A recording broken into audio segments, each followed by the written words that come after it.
All right, good afternoon, everyone. We'll just wait for a few minutes while people come into the call. We want to thank you for attending this webinar today.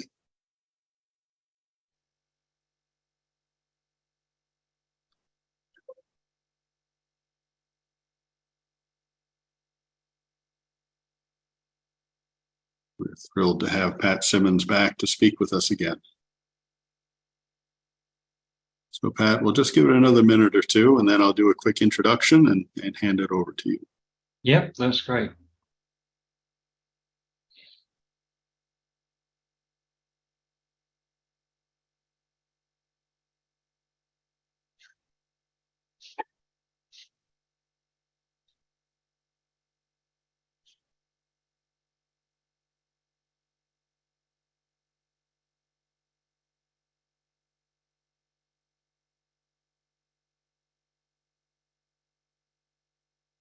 Okay, we have about 15 people on board. I'm expecting that we'll have a few more. But just to, why don't we get ourselves started? So our speaker today is Pat Symonds, and Pat is the Chief Technology Officer of Formula One. Over Pat's 40-plus year motorsport career, he's achieved success with some of the sport's most accomplished teams and drivers. He started his career designing championship-winning cars for the lower Formula and joined the fledgling Tolman F1 team, working with Ayrton Senna. However, it was with Benetton and subsequently Renault that he achieved extraordinary success. His partnerships with Michael Schumacher and Fernando Alonso produced 32 race wins, 4 Drivers' World Championships, and 3 Constructors' World Championships. And during this time, he became technical director of the Benetton Formula One team and latterly the Renault Formula One team. After some years running his engineering consultancy, which is called Neutrino Dynamics, he accepted an offer to become CTO at the Williams F1 team, a position he held until the end of the 2016 season, and during which the team achieved many notable successes, including rising from 9th to 3rd in the World Championship. Pat is now Chief Technology Officer at Formula One, and he's tasked with setting up a small technical group to assist the FIA in the formulation of future F1 regulations, the culmination of which is seen in many of the latest F1 regulations. He's now turning his attention to the transition of F1 to a low-carbon economy.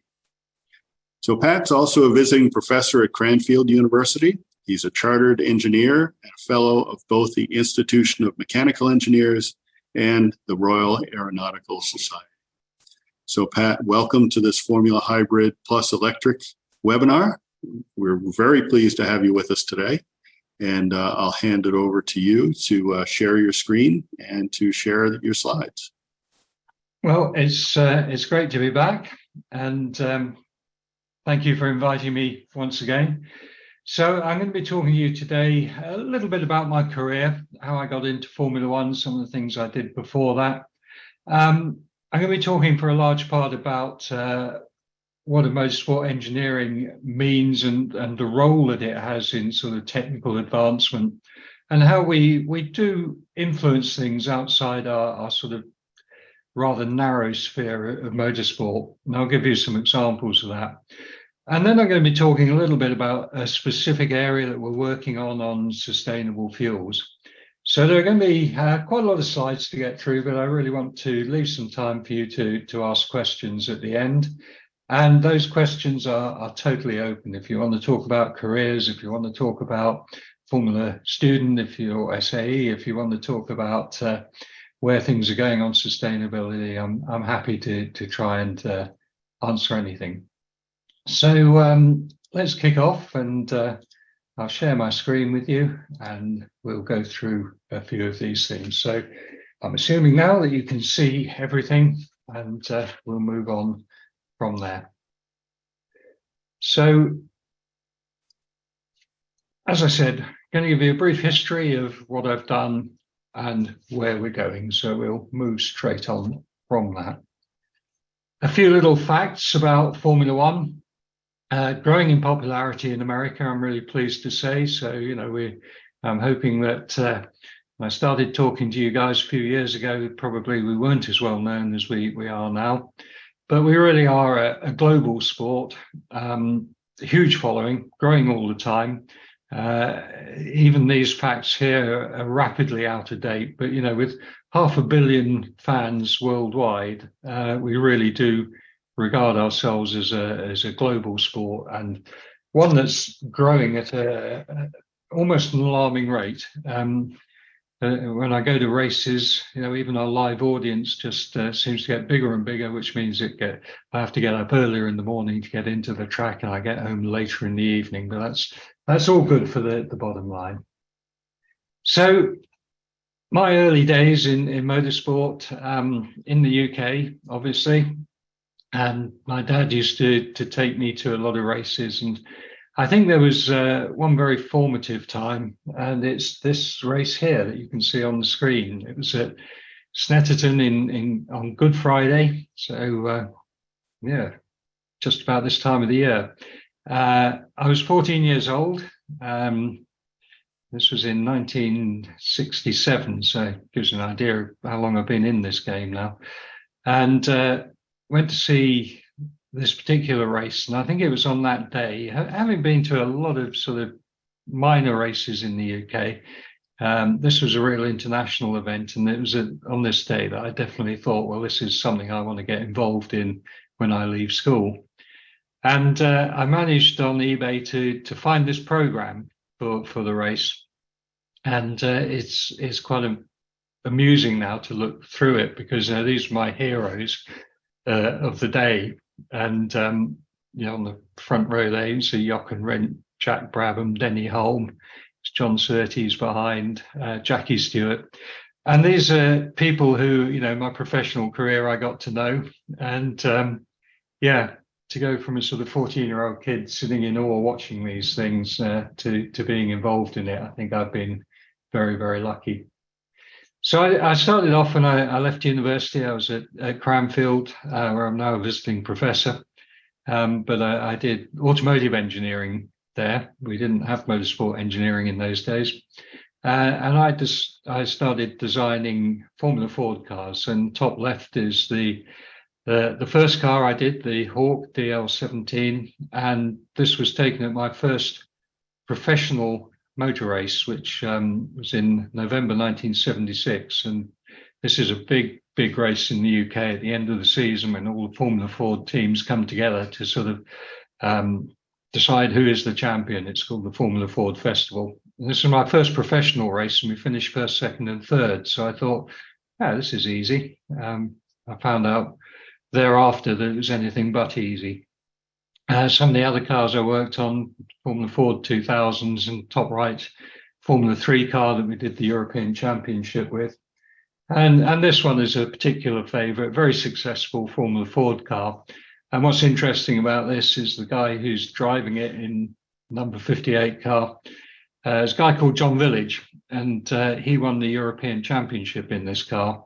But interestingly, we were classmates at school, and I well remember one day at the end of term, and one of our teachers said, right, what are you going to do with your life? And John said, well, I'm going to be a racing driver.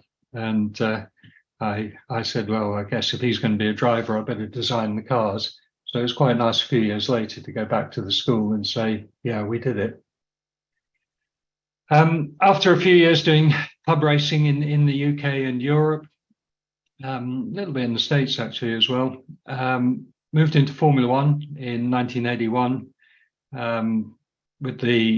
Originally with the Tolman team, and on the left there is Ayrton Senna. I was race engineer to Ayrton Senna and the Tolman team.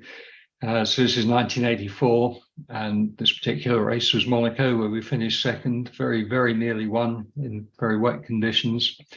Bottom right, lovely car, the 1986 car, BMW turbo engine that produced a megawatt of power. And it was always our ambition to try and get to 1500 horsepower, which would have been 1 horsepower per cc. Never quite got there, but it really was it was a great car. And then into the 90s, working with Michael Schumacher, winning championships in 94 and 95. again, I think a very enjoyable time. I like working with Michael probably more than any of the other drivers I have worked with, and I've worked with an awful lot of champions. But Michael, apart from being a really nice guy, was his work ethic was, it was almost like an engineer. I don't say that lightly. So great fun working with him in those days. But it wasn't all good. Yeah, we had our times when things didn't go so well. Top right, you can see one of our bigger accidents in Adelaide. The big fire at Hockenheim on the left was in '94. And bottom right, the quite famous picture now of vying for the championship at the last race, which was actually in Adelaide, so the same event as the picture above. And we were 1 point ahead in the championship from Damon Hill, who's in the Williams you can see behind. And it all came down to this collision which occurred, put Michael into the barriers, but also broke the suspension on Hill's car. So with both cars retired, we got the championship by a single point, which, considering we'd, I think by mid-season we were leading by a huge amount. It was it all became a bit hectic towards the end, but that's what motorsport's about. Mid 2000s, led the championship sort of era, 2005, 2006, winning both drivers and constructors championships in those years, this time with Fernando Alonso at Renault. Very, very talented driver. Amazing to see, what he's still capable of doing all these years later. I worked with Fernando.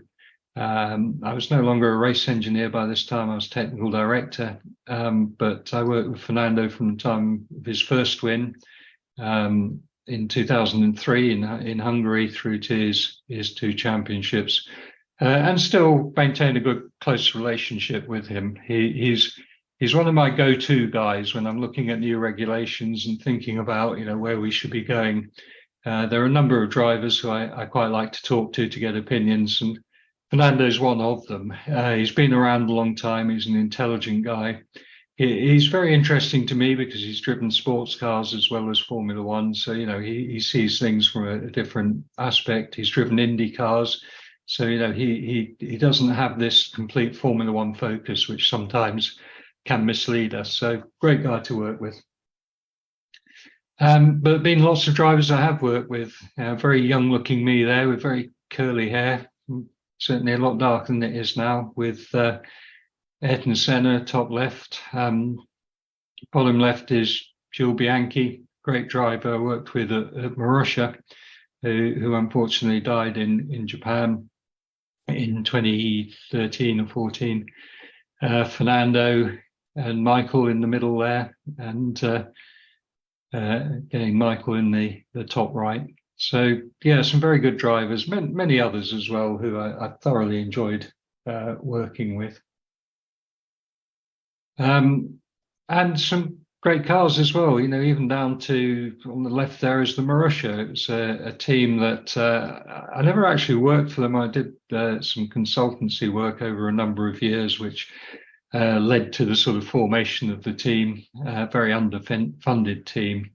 But I then moved on to Williams in mid-2013. First car I produced was this one, the 2014 car, which, as Michael said earlier, it took us from 9th in the championship to 3rd.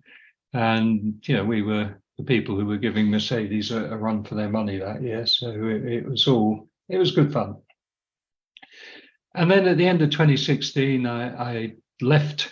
I jumped the fence really from being a competitor to getting involved with the regulations. And that was when Liberty bought the commercial rights to Formula One. And they decided that they wanted to have a bit more of a say in where the technical regulations and sporting regulations were going. So they employed Ross Brawn, and Ross in turn employed me to set up an engineering group within Formula One to look at future regulations.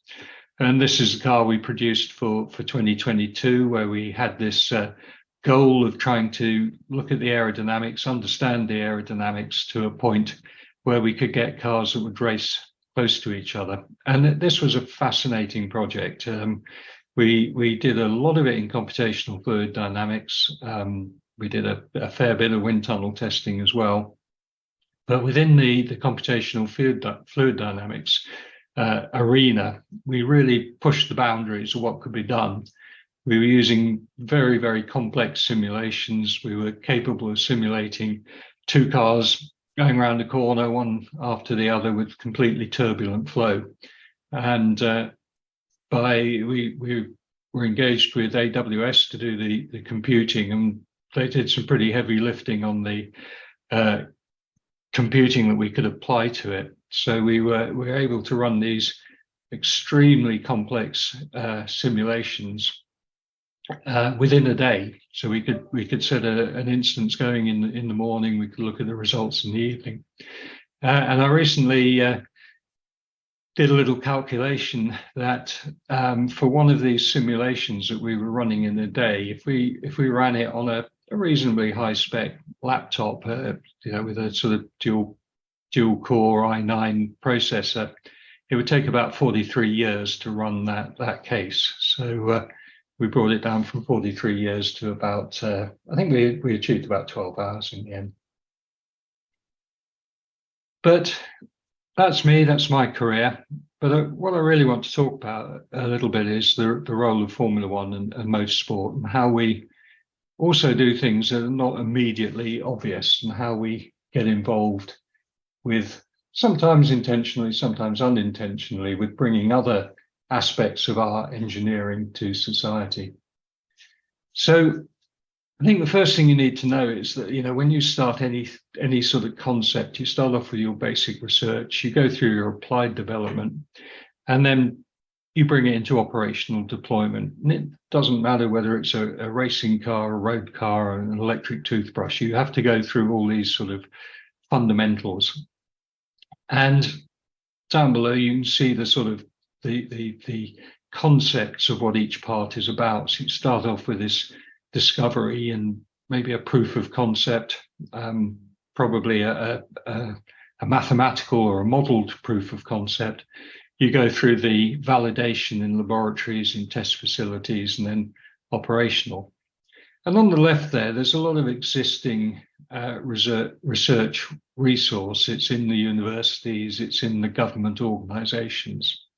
And over on the right, when you can get something to commercial deployment, where you've got a product that you can sell, there's a lot of existing commercial resource. There's a lot of venture capital people who jump in and they'll fund things because they see that they can work. But in the middle, there's something that we call the valley of death, this really difficult area to get through.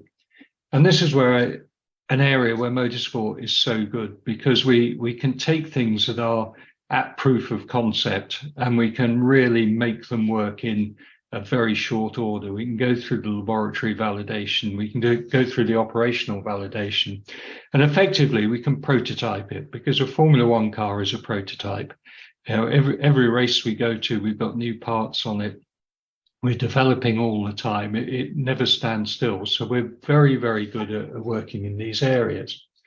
And these are summed up in something called technology readiness levels, which you may or may not be familiar with. They did actually originate in the States, but they come from TRL1, where you really start to look at some of the basic principles of things and observe them. So, it might be a chemist working on a new formula for a battery, for example. And it goes through to TRL9, where actually you've got your production technology is proven, you used it in an operational environment, you're quite happy to take it to market. And where motorsport, I think, is particularly good is in this sort of 3 to 8 area, this area where it is so difficult to fund things. And motorsport in general, Formula One in particular, is well funded. We are very, very capable of doing these type of things. So we take a bright idea that someone's had. Just occasionally we come up with them ourselves, but generally we take a bright idea that someone's had, and we start to validate it. We start to say, right, how can we use this to make our car go faster? What do we need to do to validate it in the laboratory? Let's take it testing on a car. let's bring it to a race. And then we can say, yeah, this really works. And at the end of this lecture today, I'm going to talk a little bit about some of the fuels that we're working on, and you'll see exactly where we sit in this sort of environment. So why are we good here? Well, I think the reason is that if you look at the perceptions of the science and the technology groups, that community, they believe that their job's complete once they've developed something in a technological sense. They feel that implementing that technology is down to the customer. That's the customer's problem. We've proven it. And I think that what they want to do is they want to write the papers. They want to say, you know, here it is. Look, come and get it. And of course, life's not always like that. You know, on the other side, you've got the key impediments to getting something to market is budget. There's the transitional funds that you need to get out of that laboratory sort of environment and into a production environment needs a lot of money. And it's an area where it's very difficult to see where the progress is, how it's transitioning into that sort of area. Even now, although you know, my primary job is working for Formula One, I'm also a non-executive director of a company working on sodium-ion batteries and some very novel electric motors for large vehicles. And we're right in that process at the moment, where the chief technical officer keeps telling me that everything's going great, but I really want to see that I can't see the visibility of how we're moving forward. So it's a very difficult to get through this sort of area. And there's the cultural thing, you know, scientists, technologists, their culture really couldn't be any more different to that which is required in a commercial culture. You know, the worst salesmen in the world are scientists and technologists and engineers. And that's a shame, I think, because, you know, as an engineer, you are continually having to sell. You're having to sell your idea to your boss. You're having to fight for your budgets to do whatever it is you want to do. And I think as a group of young engineers, it's something you should think about, that you can't just hide yourself off in the laboratory or stuck with your head in a computer and, you know, solving equations. There's more to it than that. You have to be able to get your message across. So motorsports engineering provides that bridge that I was talking about. And why do we? Well, firstly, we're dealing with constant regulatory change. I've been working just today, all day, on regulation changes for the next Grand Prix in Baku in 3 weeks' time. We do very rapid research. I think our work on the 2022 car is probably the longest research period that there has ever been on a Formula One car, because we did have a few years to work on it. But generally, you're talking of months. So we have to be very good at fast tracking the development of any innovation and delivering a prototype of it. So we have to have a long-term understanding of where we want to go. But we have to be very, very pragmatic with short-term deliverables. You know, sometimes you can have a great idea and you can say, well, I could get it on the car in 2 years' time. It's very, very rare that that is a viable thing to do. So you have to be very agile. You can work on something, and it's happened to me many times, where you're just on the point of introducing it and the regulations change, and you have to be agile. You have to say, what have I learned from what I did? I can't apply it as it was. But what am I going to do? I think, you know, we deal all the time with high performance products and services. So whenever there's something new that we can exploit, whether it's 3D printing, whether it's the latest sort of stress analysis technologies, whether it's aerodynamics, we're very good at pushing the boundaries of it. And also, I think we're very fortunate in that we can acquire the best talent out of the universities. And I think by having such a dynamic environment, we are able to retain as well. So quickly, some examples. They're all over the place in the military. And I'm sorry, this is a little bit UK centric, but British military vehicles that Formula One people have been involved with, the Jackal and the Scout. I did some interesting work many years ago on the Apache helicopter, an American attack helicopter, which is deployed in the British Army. And they were finding problems with the amount of time it took to refuel them and rearm them when they were in combat. So we applied pit stop technologies to it, and we absolutely slashed the time that it took to rearm an Apache. Pharmaceuticals and medical, a lot of work goes on here. Remote monitoring of patients. This is something that's still continuing. All the drivers in Formula One wear biometric gloves. So the gloves that they wear are monitoring their oxygen levels and their heart rate, and it continually transmitting on a very short range Bluetooth actually signal. So that if there's an accident, as the medical car arrives on scene, it's getting all the vital statistics of the driver to ensure he's okay. And that has now been rolled out in UK hospitals, where now a nurse, rather than going around and measuring patients and writing it on charts, it's all done automatically. It comes to a single, it's actually based on an iPad, which sits on the nurse's station, records all the data. There aren't any errors now with writing in the wrong thing in the wrong place. So a good example.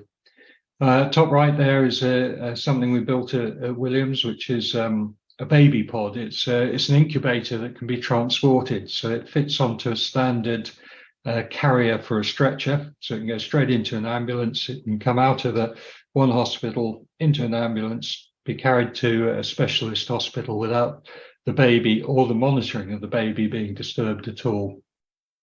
And down at the bottom there is something I was particularly proud of during the COVID pandemic that I worked on day and night, and I mean day and night, to produce ventilators for the UK National Health Service. Incubation of technology. This is an example of an electric flywheel that Williams developed. It was first run in a Porsche 911, but then was on the Audi Le Mans car, which won 3 times in a row. But it's a very transferable technology. I live in Oxford, and that picture of the double-decker bus there is one that actually runs right outside my house, and it runs with this device in it. So it's come from Le Mans to a big bus outside my house. And what I particularly like is some work, again, this is work that Williams did. Williams are very good at exploiting the technology. And I think you all know, when you go into a supermarket, you go into the sort of chiller section, it's damn cold there. You know, the air is spilling out of the chillers, and it's going all over the floor, and it's increasing the energy consumption of cooling the food.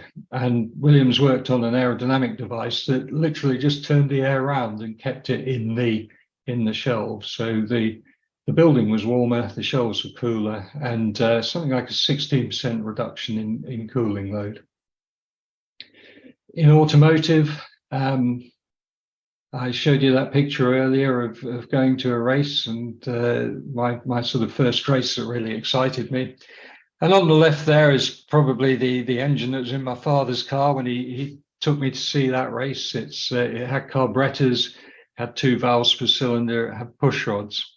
We went and saw these wonderful racing cars with these beautiful racing engines that had fuel injection, they had overhead cams, they had 4 valves per cylinder. Now, if I took my grandchildren to a race, I would be driving a car with at least that level of technology under the bonnet.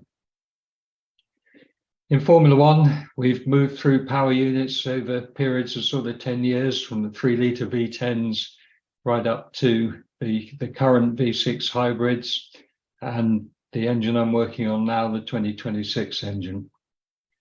The 3-litre V10s, lovely engines, 930 horsepower, so pretty powerful for a 3-litre normally aspirated engine. Thermal efficiency only around 30%, so nothing to write home about, and BSFC of about just under 280 grams per kilowatt hour. We downsized them to the 2.4 litre V8 efficiency maintained at around 30%. BSFC a little bit better, a little bit worse actually, 284, partly because we were running these engines at around 20,000 RPM. And then we moved on to the turbo hybrids, where just the engine alone we're at around 800 horsepower. So with the hybrid system, we're at around 1,000 horsepower. The fuel flow was limited to 100 kilograms an hour, which really pushed the thermal efficiency. I put 50% here, but I know for sure people are hitting 53% on the, under the best conditions. And brake-specific fuel consumption of well under 200 grams a kilowatt hour. Now, you will not find an engine on the road with a brake-specific fuel consumption that low. So these are extremely efficient engines. They run very, very lean. They're running at around lambda 1.4. Very, very proud of these engines and what they're doing. But let's look a little bit into the future and projects that we're working on at the moment. So we said earlier on that sustainability is becoming part of everyone's life, and we're no different in Formula One. And I think really, concerns over CO2 will not go away. Everyone is now fully invested in this. I can remember the time when climate change, CO2 levels, things like that were items for debate. And they're not items for debate anymore. These are things that are live problems that everyone realizes. But we have to remember that there's no such thing as zero carbon. And this is a great little website that I use here in the UK, where on any day I can have a look and I can see for that day or averaged over a year or a month or whatever, I can see exactly where the mains electricity is coming from and therefore what emissions we're getting from it. And this is actually last year's. I looked at today's. I was a little bit surprised to see we're actually up slightly at 182 grams kilowatt hour at the moment. In the UK at the moment, we got our solar power wouldn't be very good today, but our wind power would be great today. We've got very stormy conditions here. But it is interesting to see that, when people talk about, we're powering something by electricity and therefore it's zero emission, it's far from it. So 180 grams per kilowatt hour is actually pretty typical of where we've been. This is a particular average over last year. So what does that mean? Well, it means that when we look at an electric vehicle, we're perhaps not seeing exactly what people might want us to believe we're seeing. And I've taken values here for a Volkswagen Golf, and I've used that for a particular reason. It's quite a nice example because it's a vehicle that's made fully electric, it's made hybrid, and it's made in both diesel and petrol versions. The NED figures for the electric Golf are that uses 12.7 kilowatt hours per 100 kilometers. So that means that it's around 22.9 grams of CO2 per kilometer if we go back using that 180 grams per kilowatt hour. And it's a 115 horsepower vehicle. The other versions of it, there's the 1.6 diesel, very efficient actually, comes in at 89 grams per kilometer. The petrol version, slightly more powerful, but 99 grams per kilometer. And the GTE, which is a hybrid, very powerful indeed, 200 horsepower, small car, at 64 grams per kilometer. So yes, electric vehicles in the field and in use, the emissions are very low. So don't get me wrong, 22.9 is a very impressive figure, but they're not zero emission. They're zero tailpipe emission. And one of the things we've been doing in Formula One is trying to really educate people on life cycle analysis and the fact that you really have to consider the embedded carbon in the vehicle and not just what's coming out of the tailpipe. And there are lots of things that show this type of thing, but I've chosen this particular graph. And what we're looking at here is we're looking at the CO2 emissions in tons when the vehicle drives a given amount of distance. So our x-axis is distance, our y-axis is the CO2 emissions. And some examples we've got here. The green line at the top is a Mercedes A-Class diesel. The red dotted line is a Prius, and the blue one is a Nissan Leaf, a 40 kilowatt hour small battery electric car. And one of the first things you see, of course, is that the Nissan Leaf, the embedded carbon in it is significantly higher. So at 0 kilometers, where we're looking at just the amount of CO2 that's embedded in the vehicle from building the vehicle and building the battery, sits at 9.8 tons against the more conventional vehicles, which sit at around 6.6. Now, of course, there's a crossover because the electric vehicle is not producing the CO2 at its tailpipe. It's using, this is actually based on a European average of CO2 per kilowatt. So we can see here that we get a crossover with the Mercedes A-Class diesel very early on at around 20,000, just under 25,000 kilometers. It crosses over with the Toyota Prius on an average, in other words, urban plus rural setting at around 50,000 kilometers. But of course, this assumes that the petrol and diesel engine vehicles are running on fossil fuels. If you were then to run them on non-fossil fuels, of course, this would look very different. And that's really where we're getting to at the moment. So are electric vehicles the answer? Well, I think the first thing that I have to say is I'm not anti-electric vehicles at all. I think electric vehicles are amazing. When I did the first Formula One hybrid in 2000, well, we actually started work on it in 2007, 2008. And I didn't think it was going to be something great. I could see why we were doing it. But the minute I started doing the simulations, I think it just dawned on me that this really was the right way to go. Because electric vehicles, the great thing about them is they have maximum torque at 0 RPM.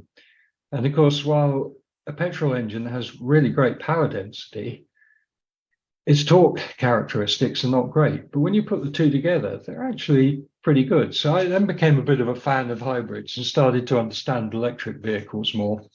And I'm now a great believer in electric vehicles in an urban environment. And they are building up. In the UK now, we've got around 1.2 million plug-in vehicles. That's full battery electric and plug-in hybrid. But at the end of 2021, and these are the latest figures I can actually get at the moment, the 23 figures are right up to date as per last month. But as of 2021, there were 31.9 million cars in the UK. So our 1.2 million plugins are really a relatively small amount. And the table at the bottom right shows what they are as a percentage. And this is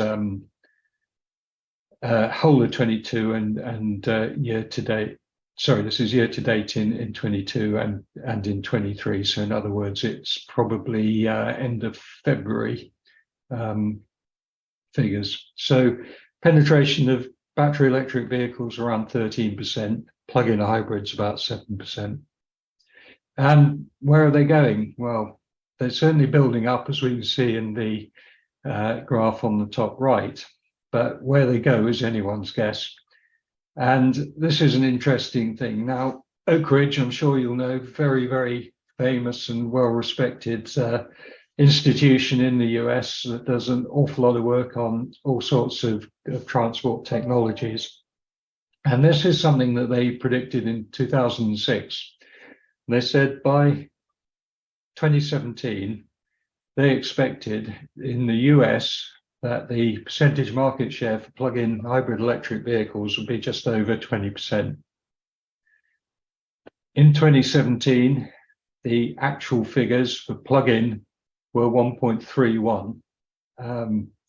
So a really, in my mind, a very clever bunch of guys, a very respected institution, were out by a huge amount. So it's very, very difficult to predict things. Even now, when the technologies are more established, I think it's anyone's guess where we're going. And this afternoon, I was plowing through some figures to see what the latest were. And honestly, I could put almost any graph up here with any number you wish to see on it, because it's very difficult to get, well, obviously you can't get accurate predictions, but you can get the estimates. But I think that what they sort of averaged out at was that most of them were thinking by 2030 around 50% of sales would be electric vehicles, be they hybrid or fully electric. So I think that's where we're sort of heading at the moment.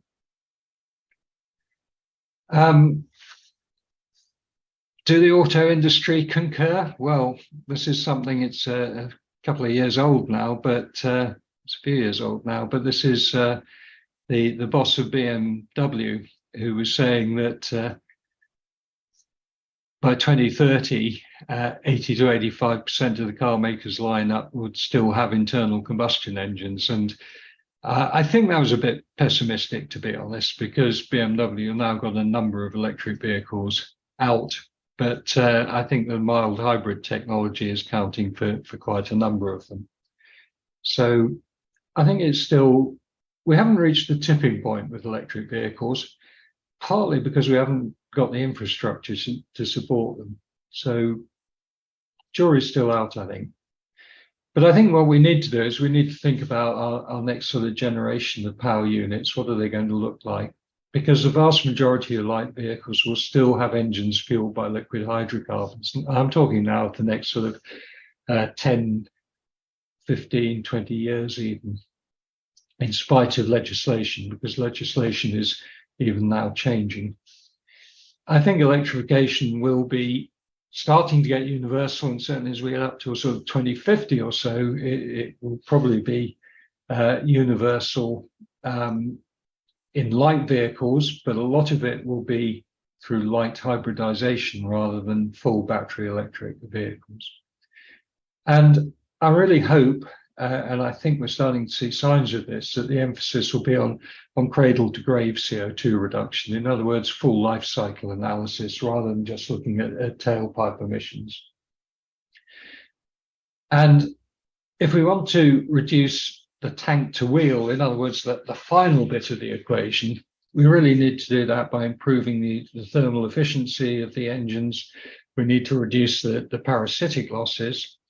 But most important of all, I think, is reducing the carbon footprint of the fuel itself. And that really has been my major project over the last few years. So our solutions will require novel mechanical and chemical solutions. They have to go together.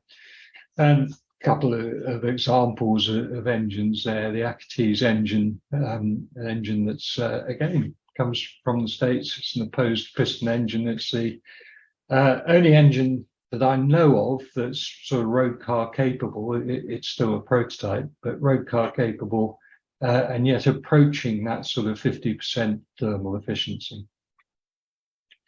But in addition, I think the important thing is to look at low carbon synthetic fuels. Now, this is a minefield when you open this up. There are so many different sort of definitions of what low carbon fuels are, what synthetic fuels are, what e-fuels are, what biofuels are. All sorts of ways of doing it, all sorts of ways of getting there. And this is something that we're introducing into Formula One in 2026. Now, there are racing formulae who claim to be running sustainable fuels. In our formulas, in Formula 2 and Formula 3, we are actually running a mix at the moment. So we're 55% sustainable fuel, 45% fossil-based fuel. In Formula 1, we decided we would wait until we were absolutely sure that we could have a true sustainable fuel. And we've been very careful in the definition of what we mean by a sustainable fuel. So every component that's in that fuel has to be sustainable in itself, as does the process of making it.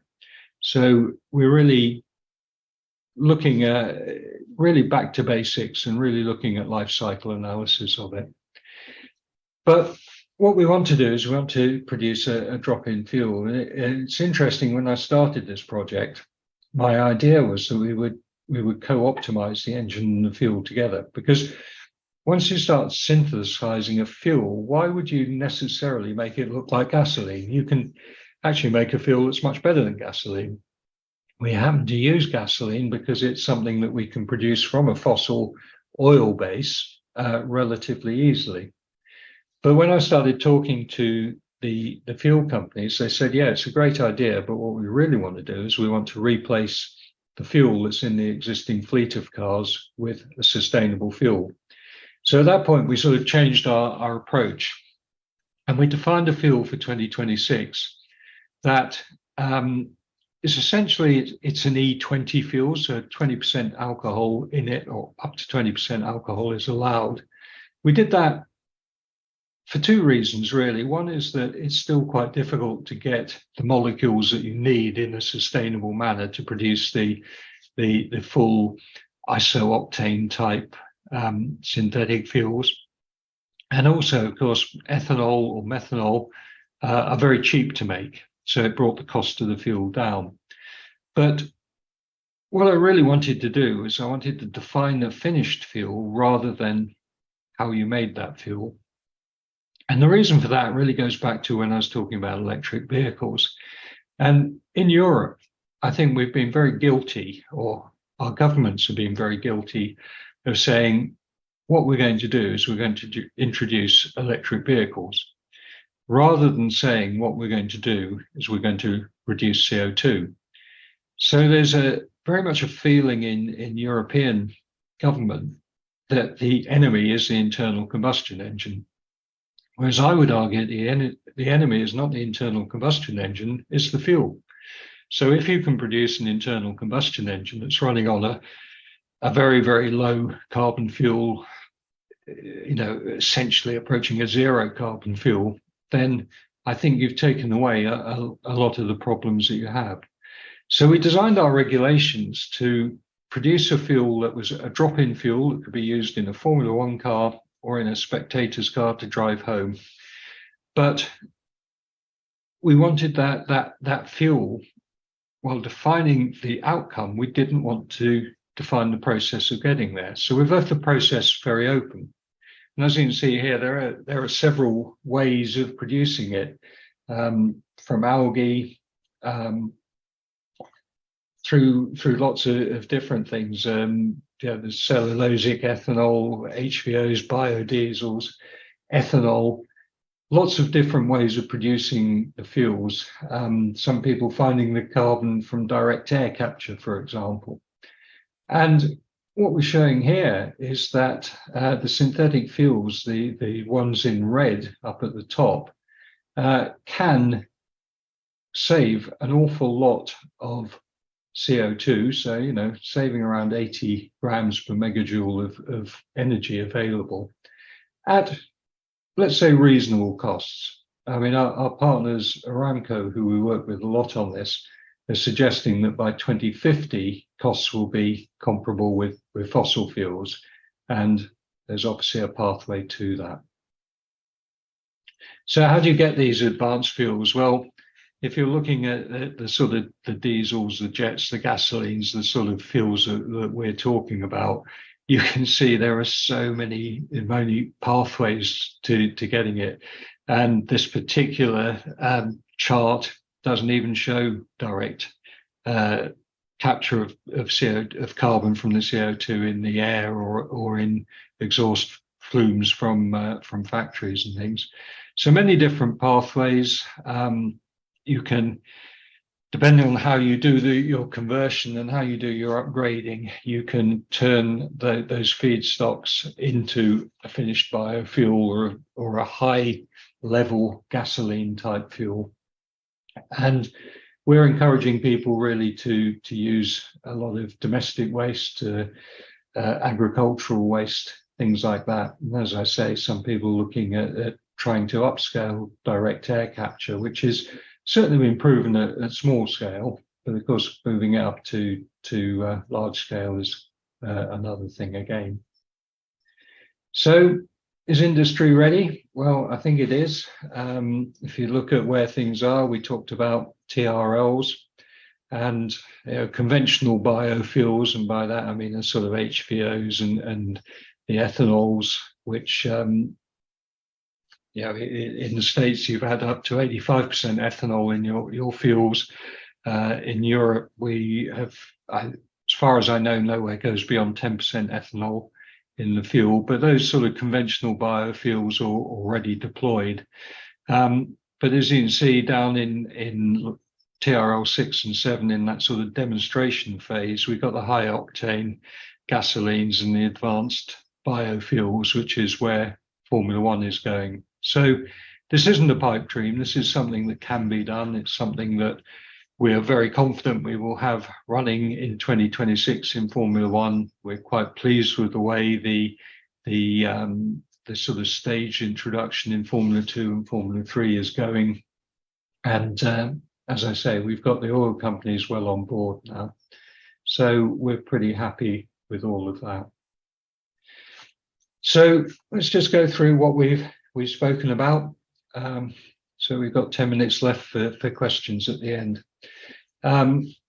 Why has the gasoline engine got a longer life than some people may hope? And certainly we've got a lot of lobbyists in Europe. You're lucky in America, you don't have quite so many politicians against the internal combustion engine. So why do we think that? Well, really the electric tipping point is still some way off. And, even in the last year, when I might have expected that it was getting nearer, I'm certainly not convinced in Europe that it is. In fact, we're even in the UK, we're starting to get a little bit of a backlash against electric vehicles. We're largely because of the infrastructure around them, the difficulty of finding charging points and things like that. So why can Formula One contribute to the development of the future internal combustion engine and its fuels? Well, I think I tried to show you that history has shown our ability to do these sort of things in the automotive field particularly, but even outside of that for society in general. So what might we do? Well, novel solutions, that's where we like to look. I think that the way we produce the future fuels is certainly novel. A lot of the things that are in our engines are novel. You may know that we, on the current Formula One engine, one of the ways we get to the very high thermal efficiency that we have is that we have, without a doubt, the best way of recovering heat energy from the exhaust of any engine anywhere. There are lots of ways of doing it. There are sort of organic Rankine cycles, there are all sorts of things, but with the MGUH, the motor generator that we attach to the turbocharger, we're able to really recover a very high proportion of the exhaust heat.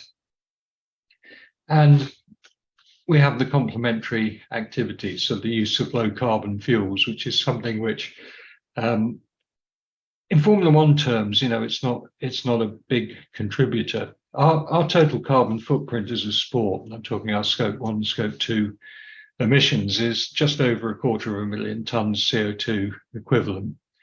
And the engines in the Formula One cars at a race, they contribute about 0.7% of that.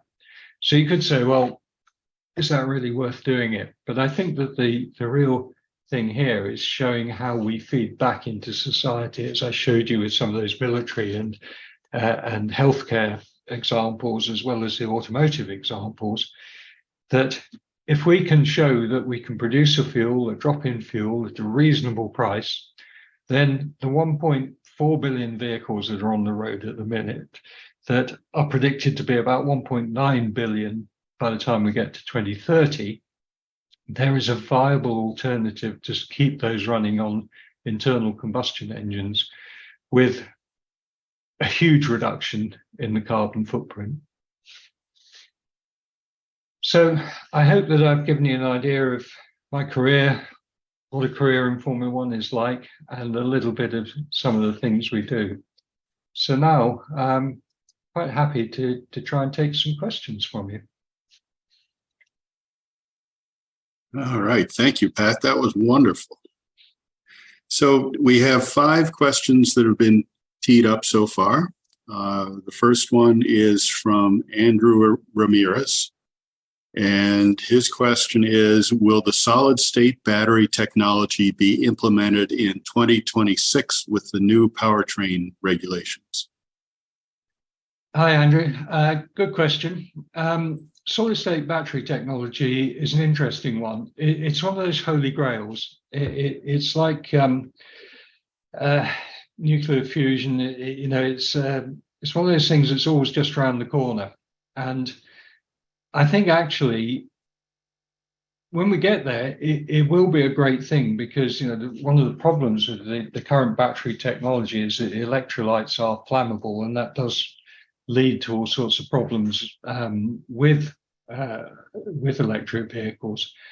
But because of my other role in a battery research company, I know that the fact is that solid-state batteries are a little bit further away than people would hope for. So definitely not in 2026. We are leaving battery chemistry open because there are still lots of things going on with battery chemistry, particularly with the sort of current technologies and improving cathodes and anodes on them. Improving the electrolytes, etc. I don't think we will move from the current lithium-based chemistry for a while, even though I'm very keen on the sodium batteries because they are so much more sustainable than lithium. But we won't get as far as a solid-state battery, I don't think. Okay, great. Thank you, Pat. The second question comes from Matt Schaefer, and Matt asks, taking a global view, theoretically replacing all current vehicles now could create a short-term high CO2 cost, both in producing vehicles and in infrastructure, with the long-term reduction. But is there some optimal schedule to replace existing vehicles with respect to climate modeling and minimizing the combined effects of production and use of vehicles? That's a really good question, Matt. And I think the answer is, I'm sure there is. I don't know of it, but I'm sure there is. But, it's not that simple. It's at the moment, the average life of a vehicle in Western Europe is around 17 years, and in Eastern Europe, it's pushing out towards 25 years. I've no idea what it is in Africa, but an awful lot of vehicles, once they've sort of reached end of life in Europe, get exported to Africa, so one can only assume it's even greater there. And the reason for this is economic, and I think this is something that needs to be addressed with electric vehicles, because at the moment, we're looking at this growth of electric vehicles, particularly in Europe and in China, lesser extent in the USA, even though Tesla are one of the main producers. But if you look at those vehicles, they're generally high-end vehicles. You've got the early adopters, you've got the people who are economically in the sort of higher strata who can afford the electric vehicles. When you get down to the real sort of small cars, the sub-miniature class cars, where people are buying those often second hand because that's all they can afford. They really cannot afford to be buying electric vehicles. They're simply too expensive. And the life of batteries is still a little bit unknown. But there's every indication that as vehicles get to an age where those sort of lower economic strata would be buying them, they actually need a battery replacement. Now, replacing that battery is a third to a half of the cost of the vehicle. So unlike the sort of internal combustion engine where, they'll go on for 100,000, 200,000 kilometers. And, even then, if you wanted to rebuild them, it would cost you a few $1,000s to rebuild. You're talking about having to replace a battery, which is worth more than the vehicle it's going in. So the problem is not one of what's the ideal thing to do. It's what is the real reality of things. So it's a huge problem, and it's why I believe that there are going to be a lot more internal combustion engines around for a lot longer than people think. And it's why I believe that producing a sustainable fuel is a very, very good thing to do. Great. Thank you, Pat. The next one is from Iris Ushizima. And the question is, how will the biofuel industry produce enough biomass to replace fossil fuels? Do we have the space and resources for that scale of algae culture? Well, again, very good question, because we need to be very careful here that first generation biofuels did use crops that could be used to feed people. And in fact, I'm afraid that in our current fuel, where we have 5.75% of bio-based fuel in the mix, that does come actually from a place in Texas, and it is corn-based, and that corn is grown for that particular purpose. With our 2026 fuels, you cannot do that. So you can only use waste, forest waste, whatever. The way I express it is you can't make our fuel out of a potato, but you can make it out of potato peelings. In other words, you can use any waste that is around. Is there enough to do it? Well, I think that's quite difficult, but it does. If we do use all this waste, it has a double advantage, because anything that's going into landfill, as you know, it degrades eventually and produces methane, which is a much more potent greenhouse gas than CO2. So we are getting a double whammy from it. In addition, as I've alluded to, we are trying to encourage direct air capture of CO2. So I think, if you said, are you going to grow the crops to make the fuel? The answer is no, because there isn't enough land to do that. If you can use marginal land, which is one of the reasons why I quite like the idea of using algae as a carbon source, because that can be, you can set up algae plants on very marginal land, even on the sea, if you wish. So no, the answer is you can't just go out there and find some fields and grow fuel. Okay. All right. Our next question is from Robbie Roy, and the question is, with the removable of the MGU-H, do you think this technology will be continued to be developed or applied outside of Formula One? I don't think it will, and that's why we've removed it. It was a great idea, and as I said, it certainly transforms the thermal efficiency you can achieve. The trouble is that it works at very high load and it doesn't work at low load. And most vehicles, certainly light vehicles, operate at a very low load. In my car, I've got power and torque meters, and I drive a 620 horsepower vehicle, but most of the time it's running along at around 50 horsepower. And at that sort of point, trying to recover energy from the exhaust is just not there.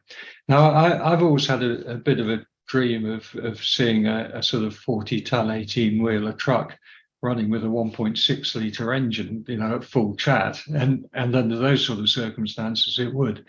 But really, the only vehicles that continually operate at high power other than racing vehicles are things like earth movers. So yeah, we may see them there. But nevertheless, it wasn't wasted technology because it really has developed the e-turbo. So, you know, things like turbo lag are a thing of the past now by putting a very small electric motor onto a turbocharger. So yeah, we did gain something from it. Thank you. Follow-up question from Iris. Would you share these presentation slides with us after the webinar? Yeah, absolutely. No problem at all. Okay, great. And a question from Andrew Ramirez. How is the cost cap regulated? Which department is looking at the income statement, balance sheet, and statement of cash flows? And the comment is, obviously, I am a finance major. Oh, wow, poor you. Yeah, it's a hell of a thing. And, you know, it's something we've tried to do for years. I remember, you know, in the sort of financial crisis of 2007, 8, 9, we were very keen then to introduce a budget cap, and everyone said it couldn't be done. And when Liberty took over Formula One, when Ross and I started working for them, we said, well, it can be done. It's just very, very difficult. But we spend our lives dealing with difficult problems. And my argument has always been that a company would never falsify its tax records. It knows that if it falsifies those tax records, someone's going to go to jail. So therefore, it can be done. And I think what we've proven is that it has worked. There is a big department now looking at it. It doesn't come cheap. We started off with those people working in Formula One. We've transferred them now over to the FIA, so the regulator is looking after this. And they have to produce financial statements in the same way that they do for their company accounts, which they have to file. In some ways much more detailed because they are very specific. There are problems. There are problems with associated companies. For example, you know, Ferrari didn't have a separate entity for Formula One. It was all part of a big umbrella group, and so it had to be separated out. I mentioned earlier that a lot of companies now have technology arms. Williams Advanced Engineering, McLaren Applied, Red Bull Technology, all of them are starting. We have to be very careful as to how the separation is there. But it's a job I wouldn't envy. It's a job I find very much at the limits of my knowledge, but we have made it work, I think. And, you know, the only real transgression we had was Red Bull. And it's interesting that we invited the teams in 2020 to run a trial year. Every team except one did that. One team transgressed in 21, so maybe there's a correlation there. Okay, thanks, Pat. Next question is from Bruno Morgado, and he says, hello, Pat. I wanted to understand your opinion on the type of skills you find in an F1 engineer. There are thousands, if millions, of amazing engineers globally from a technical skill point of view. What mix of analytical, practical, and soft skills do you typically find in F1? Yeah, that's a really good question. And it's not that difficult to answer. You know, like anything, you need a mix of skills. But I think if you want to get to the top in Formula One, you need to really be quite cross-functional in your engineering. And one of the problems with Formula One is it is becoming very specialized these days. So, you know, an aerodynamicist will work in aerodynamics. He may work on the front wing or he may work on the rear wing. He really can lose sight of what actually gives the vehicle performance. So what sort of people am I looking for? I'm looking for people, to be honest, who are quite awkward. You know, a lot of people shy away from employing awkward people. I like people who argue with me. I find that challenging. So I like people who are very individualistic in their thinking. But once we have decided where we're going, then I want people who are good team players.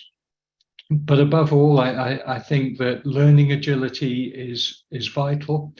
You know, I came into Formula One in 1981, and you guys will find it amusing, but we didn't have computers then. Computers was something that sat in universities. You certainly didn't have them on your desk. I had to learn all of that. Electronics as an enabler of mechanical engineering didn't exist. I had to learn all of that. Aerodynamic test techniques, CFD, didn't exist. I've had to learn it. So you need a lot of learning agility right through your career. Don't think you're leaving university and you know about engineering. You know about engineering in 2023. I hope you're still going to be working in engineering in 2063 or 2073, and believe me, it's going to be very, very different to what it is now. Okay, thanks, Pat. The next question is from Gregory Scott, and it's another financial question. Can you speak to your office's technical role in determining the penalty for breaking the F1 financial rules? In particular, Fred Vassar has said that the penalty does not act as enough of a deterrent given the pace of development. Is there a formula linking the overspend to a quote-unquote pace benefit? The answer to that's no, Gregory. Spend doesn't give performance benefit. Intelligence gives performance benefit. There was one Japanese company involved in Formula One who had a budget that was way beyond anything that anyone else had. They never won a race. Only got on the podium a couple of times. It's not just about spend. It's about how you apply your spending and your intelligence. Is the penalty harsh enough? And you're talking about the penalty that was applied to Red Bull. Hard to say. When I was technical director of Formula One teams, yes, I did have formulas for how much I expected to spend to gain a tenth of a second of lap time. Those numbers will have changed now. But I think Fred can say something like that because the fact is they're being beaten into the ground by Red Bull, but that's not because Red Bull spent a little bit more money than they should have done. It's because Red Bull are an extremely effective team that have produced a really excellent car. Yeah, great. Thank you, Pat. And last question from Cruz Alonso Carmen Soto. And just going to say what everyone here probably wants to ask, is there a possibility that V10s could see a return with low carbon fuels? Wow, that's a political dynamite, that question. So I think the answer to this is that at the moment, Formula One is very aligned with the automotive industry. We have our power unit suppliers are, with the possible exception of Red Bull, although they're getting linked in with Ford, they are all linked to major manufacturers, and therefore we will follow the trends that the automotive industry want. Now, there may come a time when we do reach that tipping point with electric vehicles where all light vehicles are probably electric, and will Formula One then be involved with the motor industry? Well, the answer is maybe not. Maybe the manufacturers will desert us, and at that point, really, I think we open the rule book again. We have to be sustainable. There's no doubt about that. If sustainable fuels have a long-term future, then there's absolutely no reason why we couldn't run a much, much cheaper engine, be it a V10, a V12 or whatever, running on a sustainable fuel, or even an internal combustion engine running on hydrogen. Absolutely no reason why we couldn't go there. So at the moment, we're firmly entrenched in where we want to be from 2026. When I showed you that sort of brief history of Formula One engines, you may or may not have noticed that all of them had a lifespan of about 10 years. Now, that's not by design, it's just the way it worked out. I think the big question is, will the 2026 engine last till 2036? And I don't know the answer to that, but if it doesn't, then yeah, why not? Okay, great. We have one last question, Pat. Is that okay? We're a little bit over time. That's fine. Okay. From Bruno Morgado, how have you seen vehicle dynamic simulation change the way the teams do performance optimization? Do teams do more testing these days on model validation rather than empirical testing?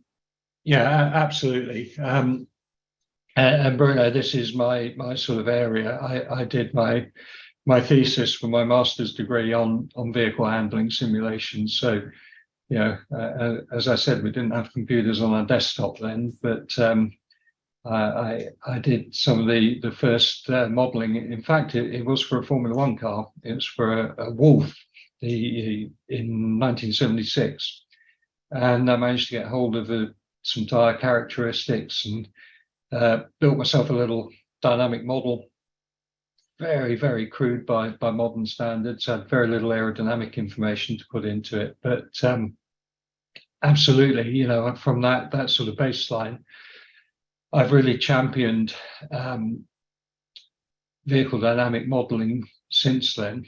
And these days, you know, the simulations are very, very sophisticated. We still have problems with tyre modeling. The thermal modeling of a tyre is actually still a very complex thing, but we're getting better and better at it. And yeah, you know, for many, many years now, we've done most of our setup through theoretical modeling. We have very little time on track these days, which I think is quite a good thing. So yeah, vehicle dynamic modeling is absolutely vital. It's now moved to driver in loop simulations, as well as, you know, the sort of PC based simulations. I would say that, you know, the sort of simple physics is really trivial these days. Some of the turbulent aerodynamic modeling is still quite difficult, and as I say, the thermal tyre modeling, which is absolutely vital to getting these things right, is still nowhere near where I'd like it to be.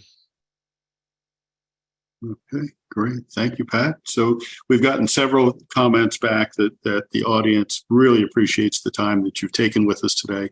I would certainly want to second that. This every year, and we've been very fortunate to have you now address the group 3 years. Every year is something we learn, something new, something more comes up, and we really want to say thank you and let you know just how appreciative we are that you've spent the time with us today. It's a pleasure. It's great talking to you. I really hope your studies go well. And if you're involved in the competition, then go on and win it. Sounds great. Thanks again, Pat. Okay. Okay. Bye.